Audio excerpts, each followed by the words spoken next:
I just hate that game plan. But anywho, the Lakers with Anthony Davis, I just don't think that Anthony Davis can do the same thing he once did when he was on the Pelicans, first year with the Lakers. If this was Anthony Davis, his first year with the Lakers, I would be very confident. I would say they making the playoffs. They might make the 6th seed. But this Anthony Davis right here, not knowing if he's going to play or not, he might get injured. His motor is in question. The other night when they played the Grizzlies, he finished with 28, 19, and like 3 or 4 blocks. But he didn't set the tone in the beginning of the game. He only shot like 2 times, full quarter. He didn't really show up that much. And that's my problem with Anthony Davis. He doesn't have that assassin's mentality where if he's the number one guy and the top dog is out, the king is out, wouldn't it behoove you to send a message, I'm coming here and I'm setting the tone, give me the damn ball and get out the way early and often. And in the fourth quarter as well, give me the damn ball, I'm the best player, get out of the way and we're going to win this game. He doesn't do that at all. It's just, all right, I'm a average, just enough points so it doesn't look like it's my fault. I'm going to make some good defensive plays, but when it comes to the fourth quarter, I'm not going to show up. That's my problem with Anthony Davis. He doesn't have that dog in him. He's not an assassin. He's not a killer. He told y'all he ain't got nothing to prove. And it's showing itself. He's just vibing. Don't listen to Aaron, y'all. He's just being hysterical. The Lakers make the play. They have one of the easiest remaining schedules left in the league. It doesn't They're matter. going to make the playoffs. It doesn't matter when your top dog is not going to. They have too much help to not make the playoffs. Bro. It does not matter. It does not matter when your top dog, when your number one guy isn't going to come in here and assert himself more. He's just going to, I'm going to put up my 24 and 10, my 3 blocks, but when it comes to the fourth quarter, hey, y'all on your own. You can't do that. You cannot do that if you're the number one guy. Lakers and I'm not confident. And if Darvin Ham, if he keeps doing these defensive schemes where you're playing a team where the number one guy doesn't have any help and you're just keying in on the number one guy, if he keeps doing that over and over again, we're going to lose games.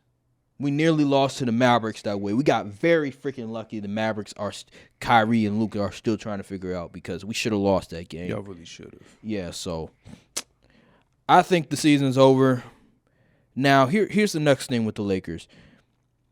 I was so disturbed by just the news that AD was going to be out against OKC. I was like, dude, we need to win as many games as possible. It's like 20 games remaining, and you're making him sit out this game, and he's pain-free. He's pretty much healthy.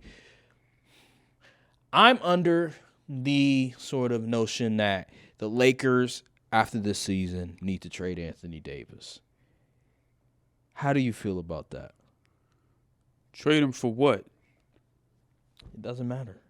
I just think that the Lakers, LeBron, he can't have another guy. He can't have another co-star that's unreliable, that you have questions if he's going to play.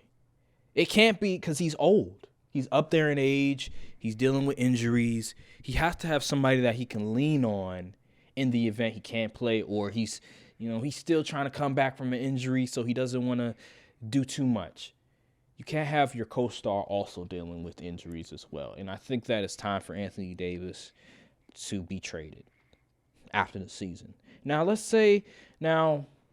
I know I'm being a bit premature because there's still games left in the season, but I just feel like it's time. Like what is this, 3-4 years now? I think the relationship, they should just terminate it now and just trade him. How you feel?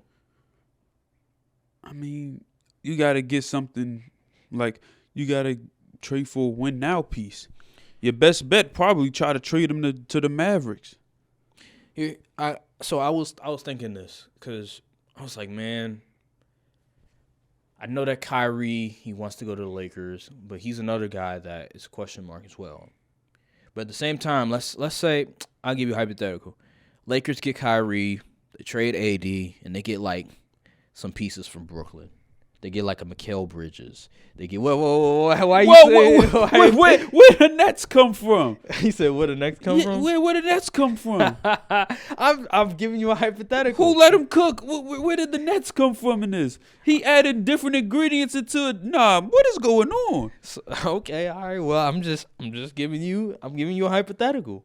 So Okay. they have pieces, and they're willing to trade them. So I'm just saying, that's a team where you can trade before. The Lakers trade with the Nets before. Son said something. Mikal Bridges just came out of nowhere. Y'all have Vanderbilt. What you need Mikal Bridges for? More defense. Can stretch the bro. floor. He can get. Well, a you bucket. gonna have Mikal come off the bench? Nah. Okay. I'm just saying, if you have Kyrie, because you have LeBron and Kyrie, you need defensive parts Y'all that need can. bigs. Talk about some Mikal Bridges. Well, I mean, they could do a 3-team trade. But I'm just throwing out ideas, right? And Oh, my goodness. I'm saying, like, all right, you sign Kyrie, you have LeBron, and then you might get like a 3-and-D guy, maybe get a big or something like that, maybe get another guy or something in a 3-team deal. I'm just saying, like, there's ideas where you can do to make the team better if you add like maybe a Kyrie or something like that. But you cannot have LeBron and Anthony Davis on the same team as currently constructed. I'm sorry, it just doesn't work. It's you've overstayed your welcome. The experiment worked once, now it's over. It's like, it's like fruit. The fruit, there's an expiration date, and now it's expired. This is expired. You need to move off from Anthony Davis, in my opinion. I don't know about you. That's an interesting take.